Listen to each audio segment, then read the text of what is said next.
আসসালামু আলাইকুম। চাষির গল্প ইউটিউব চ্যানেলে আপনাদেরকে সকলকে স্বাগতম।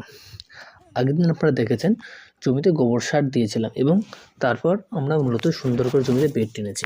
বেড টানার পরে আজ মূলত আমরা জমিতে মালচিং পেপার ব্যবহার করব, যাতে জমিতে ঘাস উৎপাদন না হয় এবং চাষের সৌন্দর্য একটা বজায় থাকে। মালচিং পেপার দেওয়ার আগে দেখে নিতে হবে জমিতে কোথাও যেন গর্ত বা অসমান না থাকে।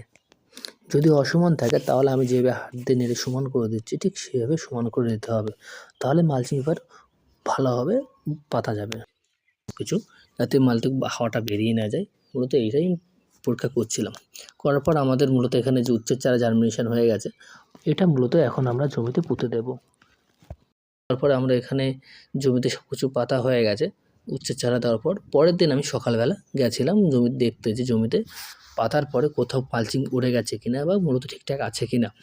যাওয়ার পর দেখলাম না, আলহামদুলিল্লাহ সব কিছু ঠিকঠাক আছে। ভিডিও পেতে আমার ইউটিউব চ্যানেলের সঙ্গে থাকুন। আসসালামু আলাইকুম।